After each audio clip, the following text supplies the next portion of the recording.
दोस्तों कल मैंने न्यूज़ देखा, उसमें देखा कि थोड़ा-सा भगदड़ की स्थिति मच गई और ममता बनर्जी के पास 4-5 लोग पहुंच गए। और इसमें ममता बनर्जी का ये कहना है कि मुझे कुछ लोगों द्वारा धक्का दिया गया और मेरे पैर को भी ज़बरदस्ती दबाया गया और इससे उनको थोड़ी चोट भी आई है। और उनका ये साफ-साफ कहना है कि साजिश के तहत मेरे ऊपर मतलब इस टाइप का काम किया गया, मतलब दुर्भावना से ग्रसित होकर काम किया गया। लेकिन बीजेपी का जस्ट इसका उल्टा कहना है। उनका एक कहना है कि किसी ने उनको पर हमला नहीं किया, वो बस राजनीति कर रही है। लेकिन दोस्तों यहाँ पर अंधभक्त और अंध विरोधी दोनों के दोनों बहुत तेज़ी से एक्टिव होंगे। और मैं खुद अपनी बात कर रहा हूँ, अगर मैं अंधभक्त होऊंगा तो एक ही बात कहूँगा कि ममता दीदी नाटक कर रही है। बस उनका चुनावी ये सब खेल है और हारने वाली है तो हार के हड़बड़ाहट में ये सब बातें बोल रही है। और अगर मैं अंध विरोधी होऊंगा तो मैं कहूँगा कि बीजेपी साजिश रच रही है। बीजेपी को लग रहा है कि वहाँ से हारने वाली है, इसलिए ममता दीदी पर हमला करा रही है और श्योर हमला ही करा रही है। लेकिन दोस्तों इसके बीच में अगर मैं देश का ऐसा नागरिक होऊंगा जो ना अंधभक्ति करे और ना अंध विरोध, अगर अपने विवेक का प्रयोग करे और एक सच्चे नागरिक का दायित्व अपनाए, तो ये बात कहेगा कि इस मामले की जांच होनी चाहिए। और इस मामले में बीजेपी के नेता कैलाश विजयवर्गीय का बयान एक बहुत ही तर्कसम्मत साबित होता है कि उन्होंने साफ साफ ये बात कहा कि मामले की जांच होनी चाहिए, मामले की सीबीआई जांच होनी चाहिए। अब इससे ज़्यादा साफ बात क्या कहा जा सकता है। और अगर इस नाते अगर मैं विजयवर्गीय जी का साथ में खड़ा रहूं तो लोग अगर मुझे अंधभक्त समझे तो अब इसमें मेरी क्या गलती है। अगर मैं ये बात कहता हूँ, मैं या आप या कोई भी अगर किसी पर कुछ हमला होता है और दो लोग आकर खड़े हो गए हैं तो कोई भी प्रबुद्ध व्यक्ति यही बात कहेगा कि इसकी जांच होनी चाहिए। दोस्तों मामला कोई भी रहे, उसमें कोई एक पक्ष सही होता है और एक पक्ष गलत होता है। और जितना गलत किसी एक का साथ देकर दूसरे को बात बात पर गलत बोलना होता है ना, उतना ही ज़्यादा ये बोलकर या ये सोचकर हमें आम नागरिकों कर्तव्य से पलड़ा झाड़ लेना भी वो गलत ही होता है। छोड़ो ना यार, ये सब नेतागिरी की बातें हमें नहीं करनी है। कोई एक गलत होगा, कोई एक सही होगा और हम लोग को अपनी बुद्धि का प्रयोग करके तय करना पड़ेगा कि गलत कौन है, सही कौन है। लेकिन दोस्तों अगर कुछ दिन पहले जाएंगे तो सुशांत सिंह राजपूत जो अभिनेता थे, बहुत बेहतर अभिनेता थे, अगर उनकी मृत्यु जो कुछ लोग कह रहे हैं कि आत्महत्या है और कुछ लोग कह रहे थे कि इनकी हत्या की गई है, तो उसमें केंद्र सरकार द्वारा सीबीआई जांच की बात कर दी गई। तो इसका विरोध महाराष्ट्र सरकार ने जमकर किया था।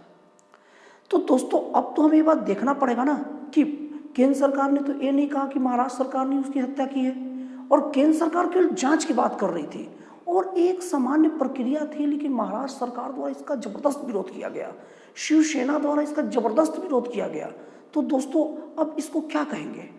दोस्तों सीबीआई हो गई, सीआईडी हो गई या बहुत सारी जांच एजेंसियां हैं, वो एक ऐसा परीक्षक है जिसमें अगर कोई साफ सुथरा है, जिसे अच्छे से आता है, उसे डरने की जरूरत नहीं है। जैसे एग्जाम कोई भी बोर्ड ले, किसी भी तरीके से ले, अगर बच्चा अच्छा पढ़ाई किया, अगर स्टूडेंट अच्छे से पढ़े तो उन्हें उसके बारे में डरने की जरूरत ही नहीं है, कोई वरी करने की जरूरत नहीं है। तो दोस्तों यहाँ देखा जाए, और केवल शिवसेना ही नहीं, चाहे कांग्रेस हो चाहे बहुत सी पार्टियां हों, जब भी सीबीआई या कोई जांच की बात चलती है तो सीधे उसका विरोध करते हैं। लेकिन यहाँ हमें बीजेपी का एक बात तो मानना पड़ेगा कि उसने सीधे ये बात बोला कि सीबीआई जांच करा लो। और दोस्तों देखा जाए तो वहाँ ममता दीदी की सरकार है बंगाल में, और राज्य सरकार की जिम्मेवारी पुलिस प्रशासन होती है, और टोटल जो भी फोर्स का जिम्मेवारी सब राज्य सरकार की होती है। यहाँ अगर जांच होगा तो जांच बड़ा निराला होगा। ममता सरकार की पुलिस व्यवस्था की जांच सीबीआई करेगी कि जांच क्या होगा। दोस्तों हो सकता है कि ये बात बोलने के बाद आप मुझ पर अंधभक्ति का ठप्पा लगा दे, लेकिन अगर बिना सोचे समझे आप लोग मुझ पर अंधभक्ति का ठप्पा लगाएंगे तो मैं आपको अंध विरोधी ही कहूँगा और मोदी विरोधी मनोरोग से ग्रसित ही कहूँगा। दोस्तों मैं ये बात ये बोलना चाहता हूँ कि जब चुनाव विरोधी पार्टियां हारती है किसी राज्य में या किसी जगह में, तो बोलती है ईवीएम मशीन खराब है, और जब जीतती है तो चुपचाप बैठ जाती है। केजरीवाल सरकार की ओर से कई बार ईवीएम मशीन खराब होने की बात कही गई है, लेकिन यही ईवीएम मशीन के द्वारा दिल्ली में 70 में 67 सीटें, मतलब 70 में 67 सीटें जब आई थी तब उसको मशीन खराब नहीं दिखी थी। दोबारा फिर यही ईवीएम मशीन से चुनाव जीत के आप जो सरकार है, मतलब आम आदमी पार्टी की सरकार, केजरीवाल जी की सरकार है, दोबारा सत्ता में आई, तब उन्हें ईवीएम मशीन में खराबी नहीं दिखती। लेकिन वही अगर बीजेपी जीत जाए तो ईवीएम मशीन की खराबी है। अगर पंजाब में कांग्रेस की सरकार बन जाए, बहुमत आ जाए, चुनाव जीत जाए ईवीएम मशीन से, तब ईवीएम मशीन में उन्हें खराबी नहीं दिखती। अगर वही राजस्थान में जीत जाए, छत्तीसगढ़ में जीत जाए, तब खराबी नहीं दिखती। लेकिन वही अगर ईवीएम मशीन से कहीं और अगर जीत जाए, जैसे बिहार में चुनाव जीत जाए, तो लोगों को ईवीएम मशीन पर शक होने लग जाता है। दोस्तों ये बातें ऐसी है ना दोस्तों, ये बातें ऐसी है कि कोई भी व्यक्ति अगर अपनी आंखों से अंधभक्ति और अंध विरोध का पर्दा हटा कर देगा तो क्लियर दिखेगा।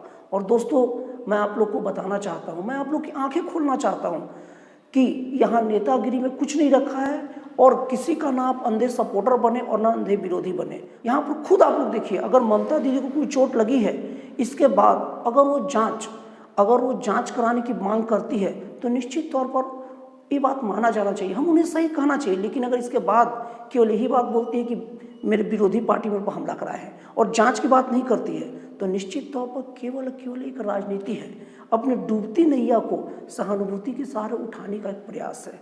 और हम सब लोग को अपने विवेक का प्रयोग करके इस प्रयास को सफल या असफल बनाना है।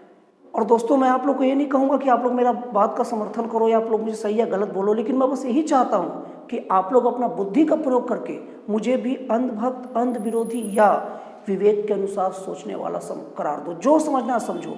लेकिन हाँ, मुझे कमेंट बॉक्स में जरूर बता दीजिएगा। तो दोस्तों आपको मेरा वीडियो कैसा लगा कमेंट करके जरूर बताइएगा। और हाँ, चुनाव में वोट डालते वक्त केवल अपने विवेक का प्रयोग कीजिएगा। कोई भी पार्टी हर समय सही नहीं होती और कोई भी पार्टी हर समय गलत नहीं होती। तो दोस्तों फिर मिलते हैं अगले वीडियो में एक नए और एक जन कल्याणकारी और एक विवेकवान विचारों के साथ।